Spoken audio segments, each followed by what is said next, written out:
नमस्कार दोस्तों, मैं हूं लवकुश और आप सुन रहे हैं शांत और रहस्यमयी कहानियां जो आपको एक अलग दुनिया में ले जाएंगी। अगर आप रात में आराम से कहानी सुनते सुनते सोना चाहते हैं तो चैनल को जरूर सब्सक्राइब करें। अब शुरू करते हैं आज की कहानी। हिमाचल प्रदेश के ऊंचे पहाड़ों के बीच एक छोटा सा कस्बा था जिसका नाम था भैरव घाटी। यह जगह दिन में बहुत खूबसूरत लगती थी। चारों तरफ देवदार के ऊंचे पेड़, ठंडी हवा और पहाड़ों से गिरते झरनों की आवाज पूरे माहौल को शांत बना देती थी। लेकिन जैसे ही रात होती थी यह जगह बिल्कुल बदल जाती थी। पहाड़ों के बीच से अजीब अजीब आवाजें आने लगती थी। कभी किसी के हंसने की आवाज आती थी तो कभी किसी के रोने की। कभी कभी ऐसा लगता था जैसे कोई बहुत सारे लोग मिलकर धीमी आवाज में बातें कर रहे हों। भैरव घाटी के बाहर जंगल के पास एक बहुत पुरानी कंपनी थी। लोग उसे जली हुई कंपनी कहते थे। करीब 40 साल पहले वहां एक बड़ी फैक्ट्री चलती थी जहां सैकड़ों मजदूर काम करते थे। मशीनों की आवाज दिन रात गूंजती रहती थी और पूरे इलाके में वही कंपनी सबसे बड़ी मानी जाती थी। लेकिन एक रात अचानक उस कंपनी में भयानक आग लग गई। आग इतनी तेज थी कि कुछ ही घंटों में पूरी फैक्ट्री जलकर राख हो गई। कई मजदूर उस आग में फंस गए थे और उन्हें बचाया नहीं जा सका। उसके बाद से वह जगह वीरान हो गई। टूटी दीवारें, जले हुए लोहे और काली पड़ी जमीन आज भी उस हादसे की कहानी सुनाती थी। गांव के बुजुर्ग कहते थे कि रात में वहां अभी भी मजदूरों की आत्माएं घूमती हैं। कभी कभी मशीनों के चलने की आवाज भी आती है, जबकि वहां कोई मशीन बची ही नहीं है। लेकिन उस जगह की सबसे अजीब बात यह थी कि हर साल वहीं पास में एक बड़ा मेला लगता था। गांव वाले कहते थे कि यह मेला बहुत पुरानी परंपरा है और भगवान भैरव और देवी की कृपा से लगता है, इसलिए इसे बंद नहीं किया जा सकता। लोग डरते जरूर थे लेकिन मेला देखने फिर भी आते थे। अब कहानी शुरू होती है राजेश के परिवार से। राजेश दिल्ली में काम करता था और अपनी पत्नी सीमा, बेटे रोहन और बेटी पूजा के साथ रहता था। पूजा 16 साल की थी और बहुत हंसमुख और शरारती लड़की थी। उसे डरावनी कहानियां सुनना बहुत पसंद था और वह हमेशा अपने भाई को डराती रहती थी। एक दिन राजेश के पुराने दोस्त मनोज का फोन आया। मनोज हिमाचल के उसी कस्बे भैरव घाटी में रहता था। उसने फोन पर कहा कि इस बार गांव में बहुत बड़ा मेला लग रहा है और अगर राजेश अपने परिवार के साथ आए तो बहुत मजा आएगा। पूजा ने जैसे ही यह सुना वह खुशी से उछल पड़ी और बोली, पापा हमें जरूर जाना चाहिए। मुझे पहाड़ देखने हैं और अगर कोई भूत भी मिल गया तो और मजा आएगा। सीमा ने तुरंत डांटते हुए कहा, ऐसी बातें नहीं करते, भगवान का नाम लो। राजेश हंसते हुए बोला, डरने की कोई जरूरत नहीं है। चाणक्य जी कहते थे कि जो व्यक्ति डर से भागता है वह हमेशा डरता रहता है, लेकिन जो उसका सामना करता है वही बहादुर बनता है। पूजा हंसते हुए बोली, पापा आज तो आप बहुत बड़े ज्ञानी बन गए। 2 दिन बाद पूरा परिवार कार से हिमाचल के लिए निकल पड़ा। रास्ते में पहाड़ों का नजारा बहुत सुंदर था। ठंडी हवा चल रही थी और बादल सड़क के पास तक उतर आए थे। रोहन खिड़की से बाहर देखते हुए बोला, पापा यह जगह तो फिल्म जैसी लग रही है।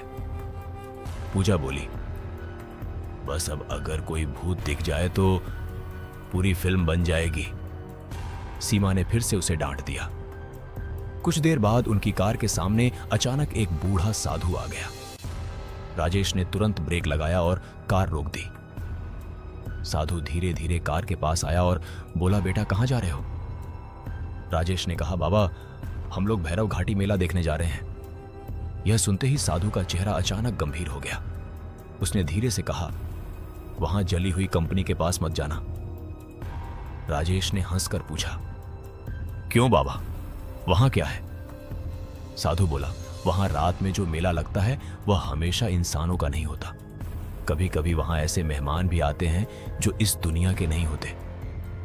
पूजा हंस पड़ी और बोली, बाबा आप तो डरावनी फिल्म की तरह बात कर रहे हो। साधु ने उसकी तरफ देखा और बोला, बेटी मजाक मत करो, अगर कभी डर लगे तो भगवान का नाम लेना और भैरव का स्मरण करना। इतना कहकर वह साधु धीरे धीरे जंगल की तरफ चला गया। सीमा थोड़ी घबरा गई, लेकिन राजेश ने कहा, बाबा लोग ऐसी बातें करते रहते हैं। कुछ घंटों बाद वे लोग भैरव घाटी पहुंच गए। मनोज उनका इंतजार कर रहा था। उसने हंसते हुए सबका स्वागत किया और कहा कि शाम को मेला देखने जरूर चलेंगे। शाम होते ही पूरा परिवार मेले की तरफ चल पड़ा। मेला सच में बहुत बड़ा था। हर तरफ रोशनी थी, मिठाइयों की दुकानें थीं, झूले थे और ढोल की आवाज गूंज रही थी। बच्चे हंस रहे थे और लोग घूम रहे थे। पूजा बहुत खुश थी। वह कभी झूले पर बैठती, कभी चाट खाती और कभी अपने भाई को डराने की कोशिश करती। तभी उसकी नजर दूर एक अंधेरे खंडहर पर पड़ी। वह जली हुई कंपनी थी। उसकी टूटी दीवारें और काली पड़ी छत अंधेरे में बहुत डरावनी लग रही थी। पूजा ने पूछा, वह क्या है? मनोज ने कहा, वही पुरानी जली हुई कंपनी। सीमा ने तुरंत कहा, उधर देखने की जरूरत नहीं है। लेकिन तभी कंपनी के अंदर से किसी के हंसने की आवाज आई। पहले सबको लगा शायद कोई मजाक कर रहा है, लेकिन फिर अंदर से मशीन चलने जैसी आवाज आने लगी। राजेश चौंक गया क्योंकि वहां तो कोई मशीन बची ही नहीं थी। मनोज का चेहरा पीला पड़ गया क्योंकि उसने पहले भी ऐसी आवाजें सुनी थी। तभी पूजा की नजर कंपनी की टूटी खिड़की पर पड़ी। वहां एक लड़की खड़ी थी। वह सफेद कपड़े पहने हुए थी और धीरे धीरे हाथ से पूजा को अपनी तरफ बुला रही थी। पूजा जैसे किसी जादू में फंस गई और धीरे धीरे उसकी तरफ बढ़ने लगी। रोहन ने उसे रोकने की कोशिश की, लेकिन वह नहीं रुकी। तभी उस लड़की की आंखें अचानक पूरी तरह काली हो गईं और उसने बहुत धीमी आवाज में कहा, आओ मेला अभी शुरू हुआ है। उसी पल कंपनी के अंदर से सैकड़ों लोगों के हंसने की आवाज गूंज उठी और ऐसा लगा जैसे अंधेरे में बहुत सारी परछाइयां हिल रही हों। उन सब की नजर सिर्फ एक इंसान पर थी और वह थी पूजा। पूजा जैसे ही उस सफेद कपड़ों वाली लड़की की तरफ बढ़ने लगी, वैसे ही उसके कानों में अजीब सी फुसफुसाहट सुनाई देने लगी, जैसे बहुत सारे लोग एक साथ धीरे धीरे कुछ बोल रहे हों। रोहन घबराकर चिल्लाया, पूजा रुक जाओ। लेकिन पूजा जैसे किसी जादू में फंस चुकी थी। उसकी आंखें उस खिड़की पर खड़ी लड़की से हट ही नहीं रही थी। राजेश तेजी से दौड़कर पूजा के पास पहुंचा और उसका हाथ पकड़ लिया। जैसे ही उसने पूजा को पीछे खींचा, उसी पल वह सफेद लड़की अचानक गायब हो गई। कंपनी के अंदर से आती मशीनों की आवाज भी एकदम बंद हो गई। कुछ सेकंड तक सब लोग चुप खड़े रहे, जैसे अभी अभी कुछ बहुत अजीब हो गया हो। सीमा घबराकर बोली, हमें तुरंत यहां से चलना चाहिए, मुझे बिल्कुल अच्छा नहीं लग रहा। मनोज भी डर गया था, लेकिन उसने हिम्मत दिखाते हुए कहा, शायद कोई मजाक कर रहा होगा। पूजा थोड़ी देर तक चुप रही, फिर अचानक हंसने लगी और बोली, पापा शायद कोई हमें डराने की कोशिश कर रहा था। राजेश ने भी माहौल हल्का करने के लिए कहा, हाँ हो सकता है यहाँ के लड़के पर्यटकों को डराते हों। लेकिन मनोज का चेहरा अभी भी उतरा हुआ था, क्योंकि वह जानता था कि उस कंपनी के पास लोग मजाक करने नहीं जाते। मेला फिर से सामान्य लगने लगा था। ढोल बज रहे थे, लोग घूम रहे थे और बच्चे झूले पर चिल्ला रहे थे। पूजा ने कहा, चलो अब झूले पर चलते हैं। सब लोग फिर से मेले में घूमने लगे, लेकिन सीमा बार बार पीछे मुड़कर उस जली हुई कंपनी की तरफ देख रही थी। उसे लग रहा था जैसे खंडहर के अंधेरे में कोई उन्हें देख रहा है। कुछ देर बाद मनोज उन्हें मेले के पीछे वाले हिस्से में ले गया, जहां पुराने मंदिर के पास बहुत कम लोग थे। वहां एक छोटा सा भैरव भगवान का मंदिर था। मंदिर के बाहर एक बूढ़ा पुजारी बैठा था, जिसकी लंबी सफेद दाढ़ी थी और आंखें बहुत गहरी लग रही थी। जैसे ही पूजा मंदिर के पास पहुंची, पुजारी ने अचानक उसकी तरफ ध्यान से देखा। वह धीरे से बोला, बेटी क्या तुम लोग जली हुई कंपनी के पास गए थे? राजेश चौंक गया और बोला, जी हां, हम लोग मेले में घूम रहे थे। पुजारी ने गहरी सांस ली और बोला, उस जगह से दूर रहना। वहां सिर्फ पुरानी दीवारें नहीं हैं, वहां अधूरी आत्माएं हैं। सीमा डर गई और बोली, बाबा हमें क्या करना चाहिए? पुजारी बोला, भगवान का नाम लो और रात में उस खंडहर के पास मत जाना। चाणक्य जी ने भी कहा था कि बुद्धिमान वही है जो खतरे को पहचान कर उससे दूर रहे। पूजा ने हंसते हुए कहा, बाबा आप भी सबको डराते रहते हो। पुजारी ने उसकी तरफ देखा और बोला, बेटी कभी कभी हंसी के पीछे भी खतरा छुपा होता है। यह सुनकर पूजा कुछ देर चुप हो गई। तभी अचानक मेले के दूसरे हिस्से से बहुत जोर की आवाज आई, जैसे कोई पुराना लोहे का दरवाजा बंद हुआ हो। सब लोगों ने पीछे मुड़कर देखा तो जली हुई कंपनी के अंदर की तरफ अंधेरा और गहरा हो गया था। ऐसा लग रहा था जैसे खंडहर के अंदर कोई हलचल हो रही हो। रोहन धीरे से बोला, पापा मुझे डर लग रहा है।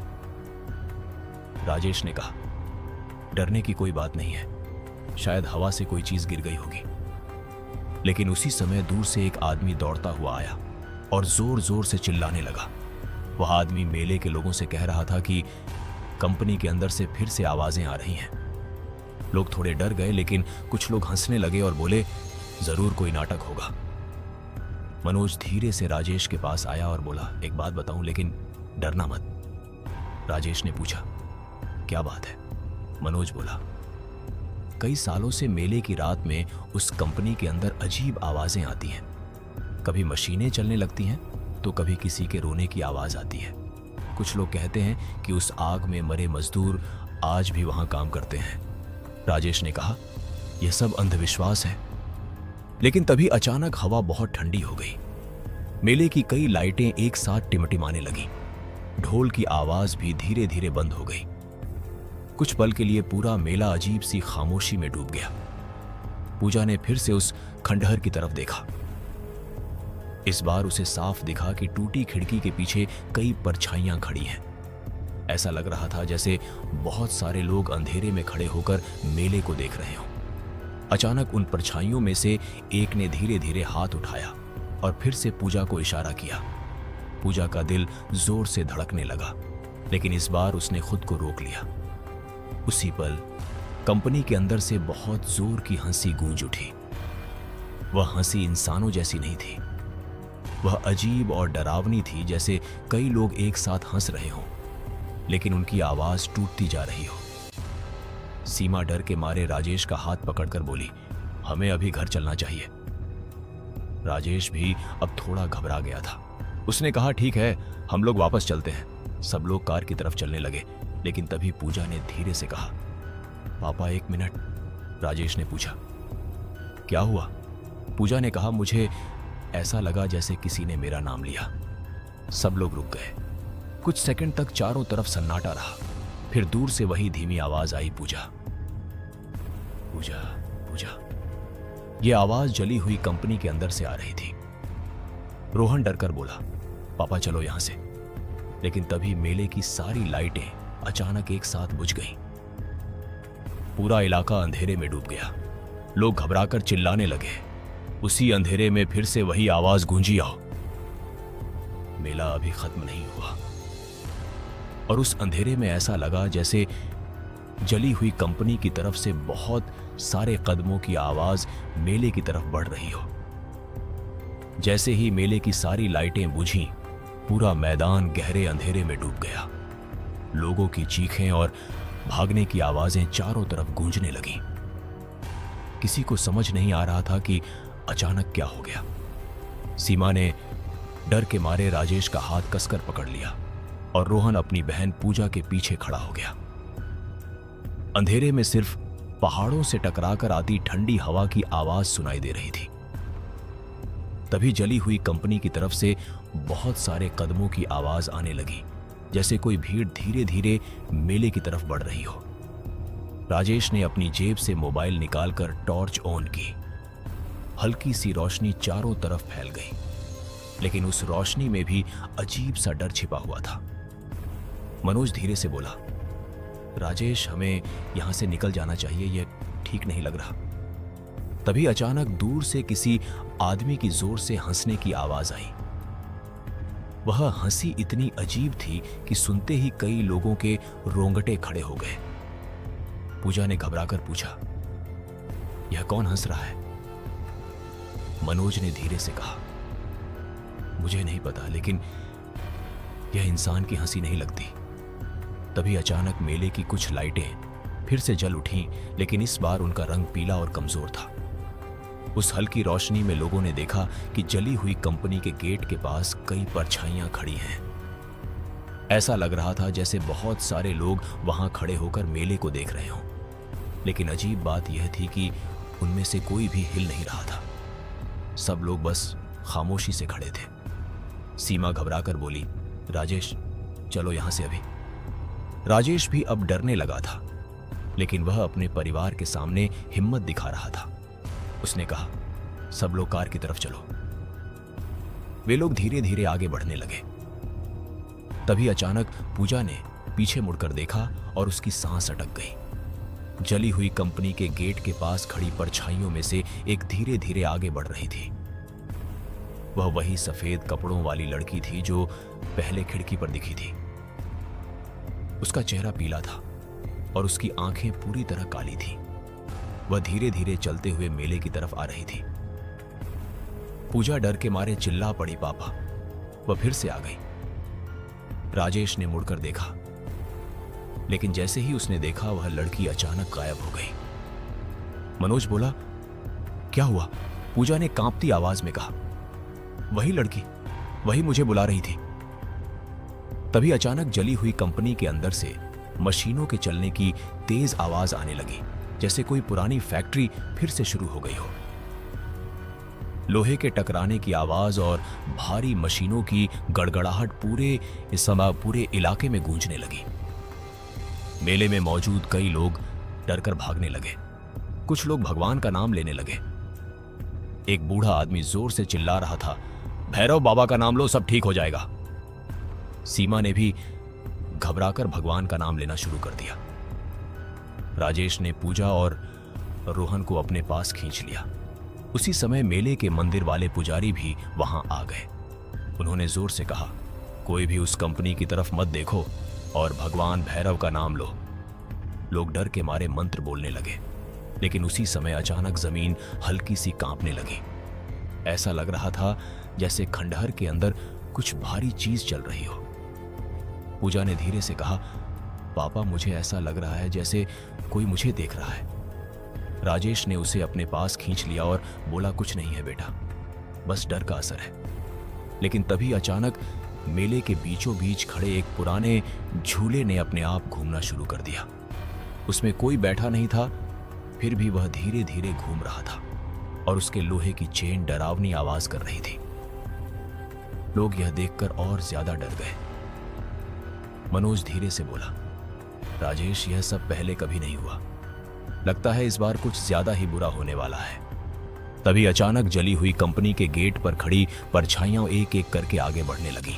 अब साफ दिखाई दे रहा था कि वे सब इंसान जैसे दिखते थे, लेकिन उनके शरीर जले हुए थे और कपड़े पुराने मजदूरों जैसे थे। उनकी चाल धीमी थी और उनकी आंखों में अजीब सी चमक थी। पूजा ने यह देखकर रोना शुरू कर दिया। सीमा ने उसे गले लगा लिया। पुजारी जोर से चिल्लाए, भगवान भैरव का नाम लो, ये आत्माएं हैं जो शांति नहीं पा सकीं। उसी समय उन परछाइयों में से एक ने अपना चेहरा उठाया और उसकी जली हुई आंखें सीधे पूजा की तरफ देखने लगी। फिर अचानक उसने अपना हाथ उठाया और इशारा किया जैसे वह पूजा को बुला रहा हो। पूजा डर के मारे पीछे हट गई। तभी अचानक उस सफेद कपड़ों वाली लड़की फिर से दिखाई दी। इस बार वह उन जले हुए मजदूरों के बीच खड़ी थी और उसके चेहरे पर अजीब सी मुस्कान थी। उसने धीरे से कहा, मेला अब शुरू हुआ है और आज कोई खाली हाथ नहीं जाएगा। यह सुनते ही अचानक सारे जले हुए मजदूर एक साथ मेले की तरफ बढ़ने लगे। लोग डरकर चारों तरफ भागने लगे। राजेश ने तुरंत अपने परिवार को कार की तरफ दौड़ाया, लेकिन तभी अचानक किसी ने पीछे से पूजा का हाथ पकड़ लिया। पूजा जोर से चीख पड़ी, क्योंकि उसका हाथ पकड़ने वाला इंसान नहीं बल्कि एक जला हुआ मजदूर था, जिसकी उंगलियां काली और आधी जली हुई थीं। राजेश ने तुरंत उसे खींचकर छुड़ाया, लेकिन उस मजदूर की आंखें अभी भी पूजा को घूर रही थीं। तभी वह सफेद लड़की धीरे धीरे उनके करीब आने लगी और बहुत धीमी आवाज में बोली, पूजा, तुम हमारे साथ चलोगी क्योंकि यह मेला तुम्हारे लिए ही लगा है। जैसे ही उस जले हुए मजदूर ने पूजा का हाथ पकड़ा, पूजा जोर से चीख पड़ी और राजेश ने पूरी ताकत से उसे पीछे खींच लिया।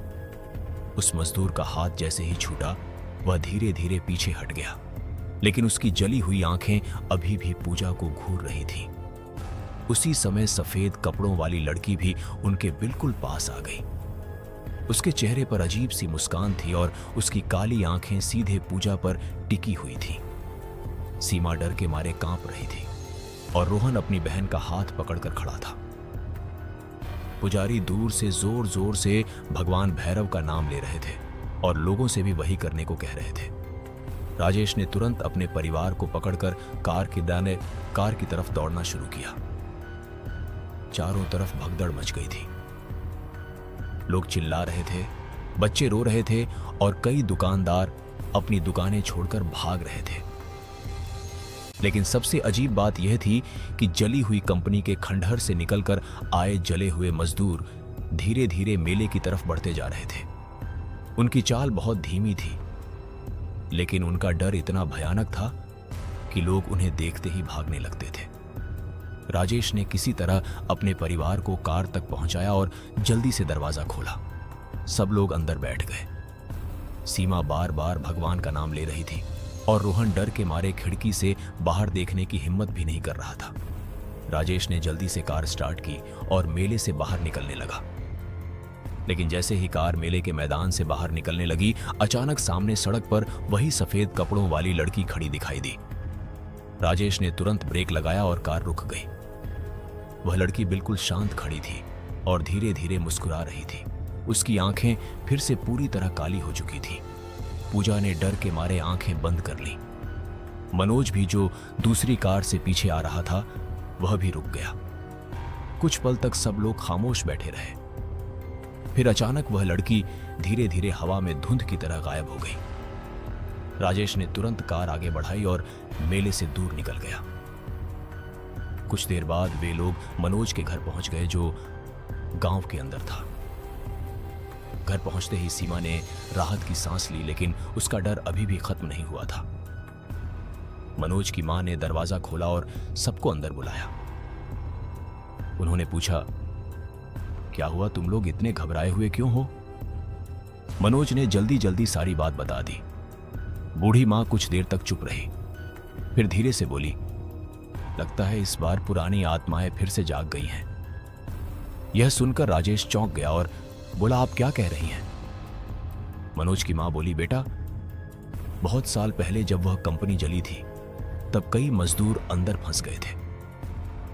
कहते हैं कि उस रात फैक्ट्री में एक अजीब घटना हुई थी।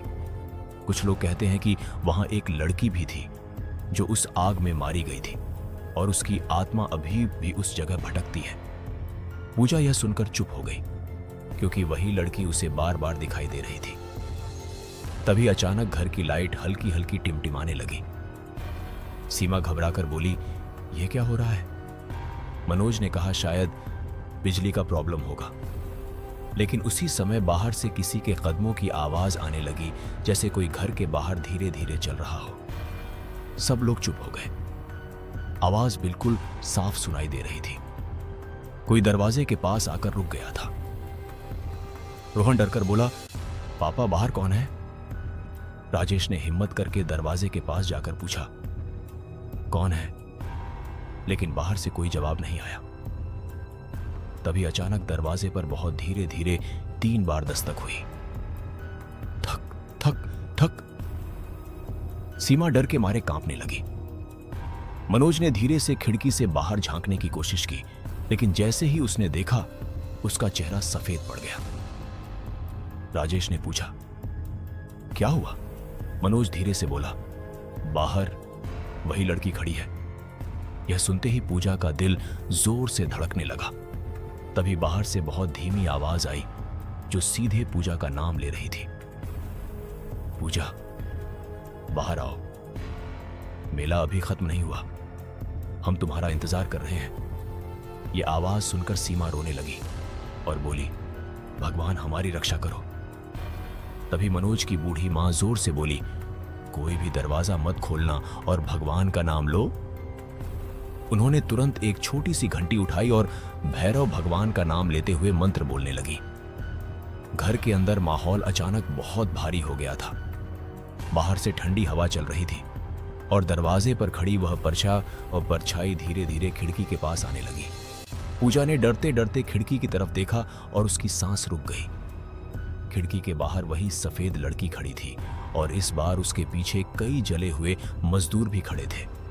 वे सब घर की तरफ घूर रहे थे, जैसे किसी का इंतजार कर रहे हों। फिर अचानक उस लड़की ने मुस्कुराकर कहा, पूजा तुम बच नहीं सकती, क्योंकि तुम्हारा नाम उस मेले की सूची में लिखा जा चुका है और जो एक बार उस मेले की सूची में आ जाता है उसे हम जरूर ले जाते हैं। यह सुनकर राजेश के पैरों तले जमीन खिसक गई, क्योंकि उसे समझ नहीं आ रहा था कि आखिर उस भूतिया मेले का पूजा से क्या संबंध है। तभी अचानक खिड़की के शीशे पर किसी जली हुई हथेली का निशान उभर आया और धीरे धीरे पूरा घर ठंडी हवा से भरने लगा। खिड़की के शीशे पर उभरा वह जली हुई हथेली का निशान देखकर घर के अंदर बैठे सब लोगों की सांसें जैसे रुक गईं। बाहर खड़ी वह सफेद कपड़ों वाली लड़की खामोश खड़ी थी और उसके पीछे कई जले हुए मजदूर भी दिखाई दे रहे थे। उनकी आंखें अंधेरे में चमक रही थीं और वे सब जैसे किसी का इंतजार कर रहे थे। पूजा डर के मारे अपनी मां से चिपक गई। सीमा लगातार भगवान का नाम ले रही थी। मनोज की बूढ़ी मां अभी भी भैरव भगवान का मंत्र बोल रही थी और उनके हाथ में छोटी सी घंटी लगातार बज रही थी। जैसे जैसे वह मंत्र बोल रही थी, वैसे वैसे बाहर खड़ी परछाइयां थोड़ा पीछे हटती हुई दिखाई दे रही थी। राजेश ने यह देखकर धीरे से कहा, लगता है भगवान का नाम लेने से वे दूर रह रहे हैं। बूढ़ी मां बोली, हां बेटा, ये आत्माएं कमजोर नहीं है, लेकिन भगवान के नाम से इन्हें रोका जा सकता है। तभी बाहर खड़ी वह लड़की अचानक गुस्से से चिल्लाई और उसकी आवाज बहुत डरावनी हो गई। उसने कहा, तुम लोग ज्यादा देर तक हमें नहीं रोक पाओगे। यह सुनते ही बाहर खड़ी परछाइयां धीरे धीरे धुंध की तरह गायब होने लगी। कुछ ही सेकंड में खिड़की के बाहर फिर से सन्नाटा छा गया। घर के अंदर बैठे सब लोगों ने राहत की सांस ली, लेकिन किसी की भी हिम्मत नहीं हो रही थी कि वह खिड़की के पास जाकर बाहर देखे। मनोज धीरे से बोला, लगता है वे लोग चले गए। लेकिन बूढ़ी मां ने सिर हिलाते हुए कहा, नहीं बेटा, वे गए नहीं हैं, वे बस इंतजार कर रहे हैं। यह सुनकर सब फिर से डर गए। रात धीरे धीरे बीतने लगी, लेकिन किसी की आंखों में नींद नहीं थी। पूजा चुपचाप बैठी थी और उसके मन में बार बार वही सफेद लड़की का चेहरा आ रहा था। उसे समझ नहीं आ रहा था कि वह लड़की बार बार उसे ही क्यों बुला रही थी। तभी अचानक पूजा को ऐसा लगा जैसे उसके कान के पास कोई बहुत धीरे से फुसफुसाया हो। आवाज बहुत हल्की थी लेकिन साफ थी। आवाज कह रही थी, पूजा, हम फिर आएंगे। यह सुनते ही पूजा घबरा गई और उसने तुरंत अपने पापा को बता दिया। राजेश भी अब बहुत परेशान हो गया था। उसने मनोज से कहा, हमें सुबह होते ही इस गांव से निकल जाना चाहिए। लेकिन तभी बूढ़ी मां बोली, बेटा, भागने से समस्या खत्म नहीं होगी। अगर उस लड़की ने पूजा का नाम ले लिया है तो वह उसे ढूंढती रहेगी। राजेश ने घबराकर पूछा, तो फिर हम क्या करें? बूढ़ी मां ने कहा, सुबह हम मंदिर के पुजारी के पास जाएंगे। शायद उन्हें इस रहस्य के बारे में कुछ पता हो। धीरे धीरे रात खत्म होने लगी और पहाड़ों के पीछे से हल्की सुबह की रोशनी दिखाई देने लगी। जैसे ही सूरज निकला, घर के अंदर का डर थोड़ा कम हो गया। सब लोग थके हुए थे, लेकिन अब उन्हें उम्मीद थी कि दिन में सब ठीक हो जाएगा। नाश्ता करने के बाद राजेश, मनोज और पूजा मंदिर की तरफ चल पड़े।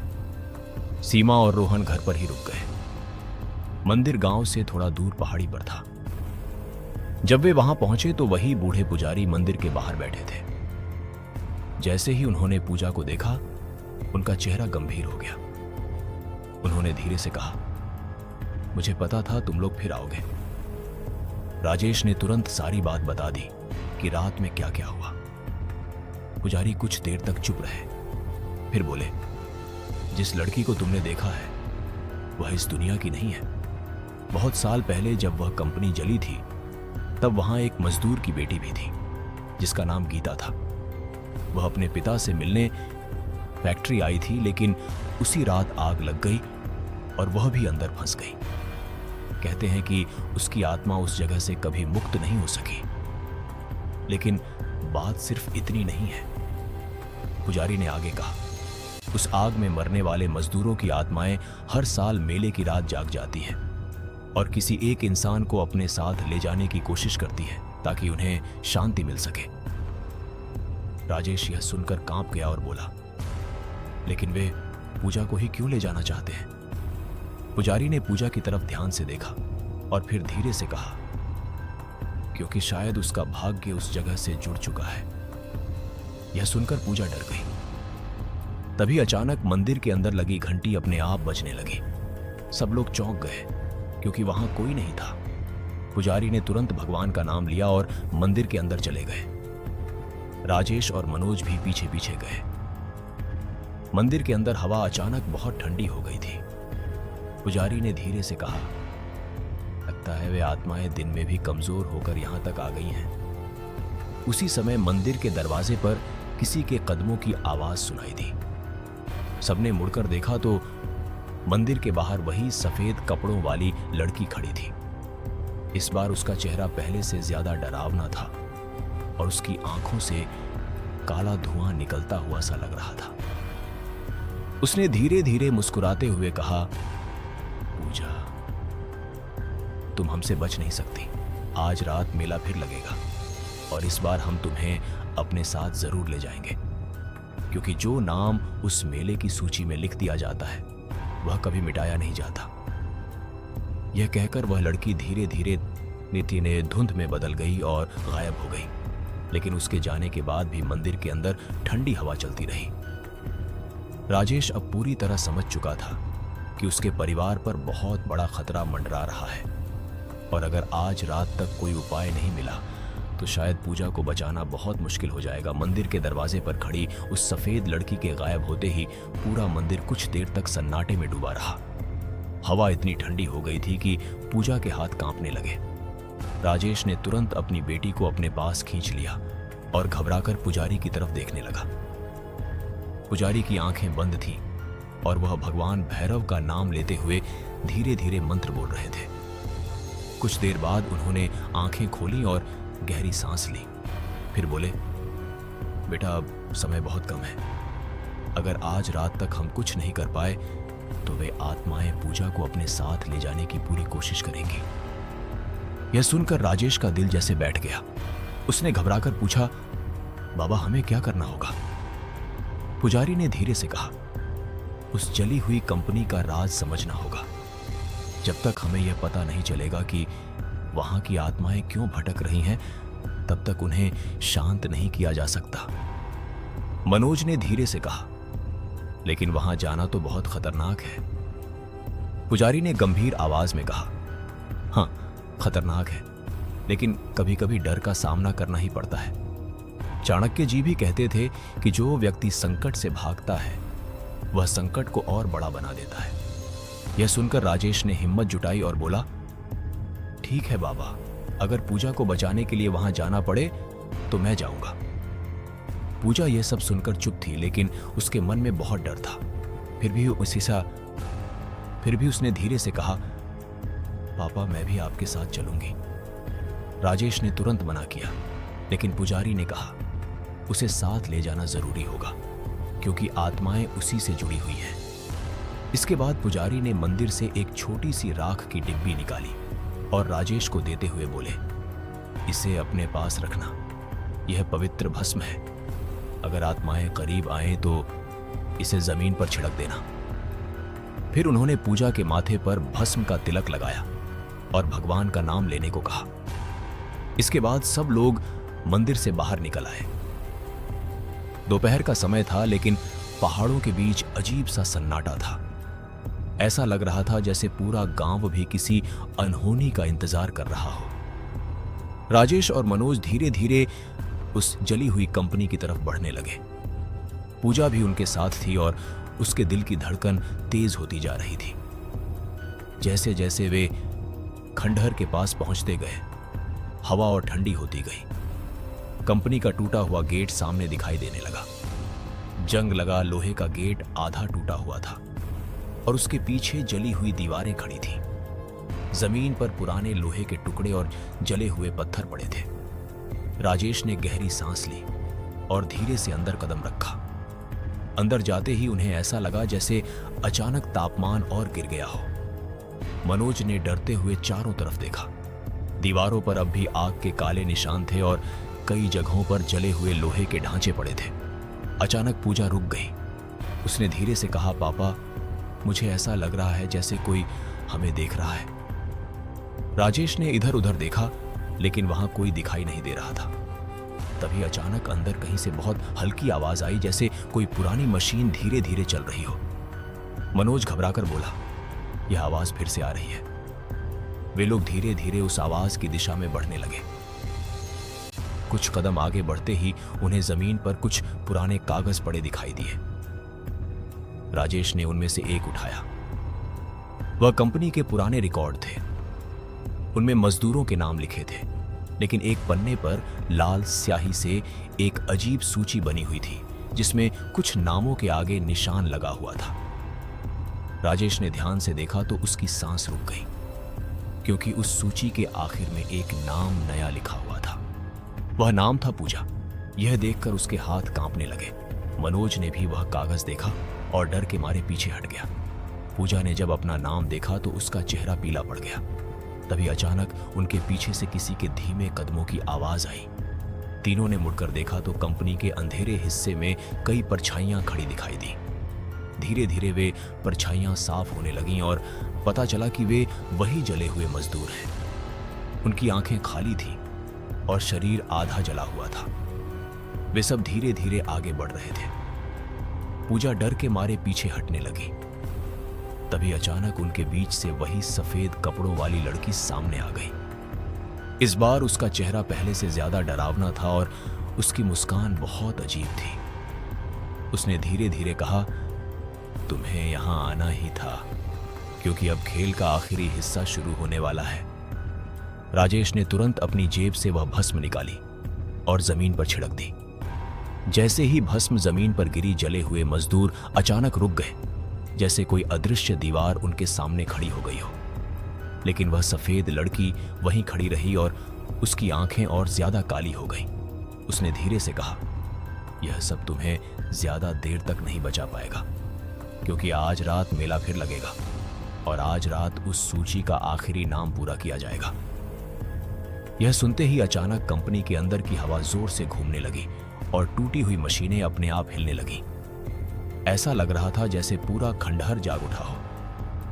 पूजा ने घबराकर अपने पापा का हाथ पकड़ लिया, क्योंकि उसे साफ महसूस हो रहा था कि आने वाली रात उनकी जिंदगी की सबसे डरावनी रात होने वाली है।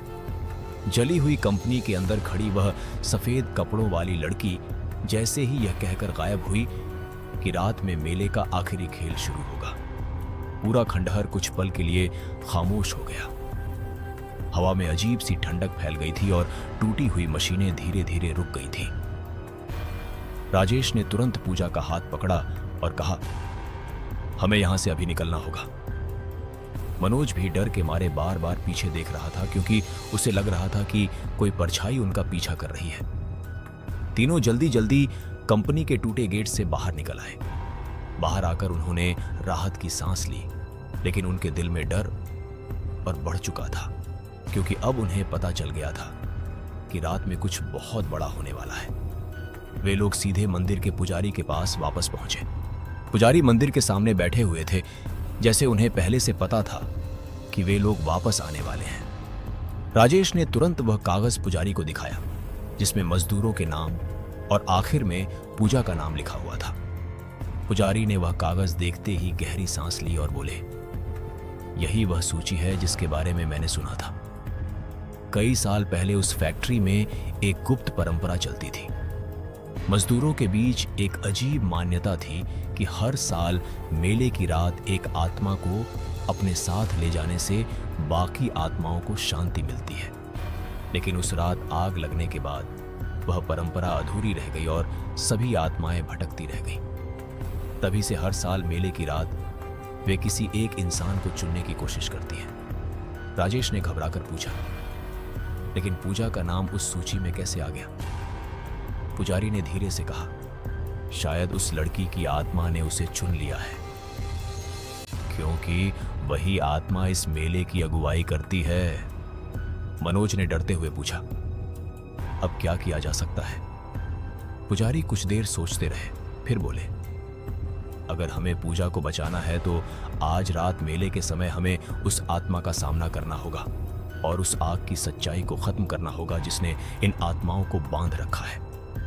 यह सुनकर राजेश ने बिना सोचे कहा, मैं अपनी बेटी को बचाने के लिए कुछ भी करूंगा। पूजा चुपचाप खड़ी थी, लेकिन उसके चेहरे पर डर साफ दिखाई दे रहा था। शाम धीरे धीरे ढलने लगी और पहाड़ों के पीछे सूरज छिपने लगा। जैसे जैसे अंधेरा बढ़ता गया, पूरे गांव में एक अजीब बेचैनी फैलने लगी। लोग धीरे धीरे अपने घरों के दरवाजे बंद करने लगे, क्योंकि सबको पता था कि रात में भूतिया मेला फिर लगेगा। राजेश, मनोज, पूजा और पुजारी चारों लोग मेले के मैदान की तरफ चल पड़े। सीमा और रोहन घर में भगवान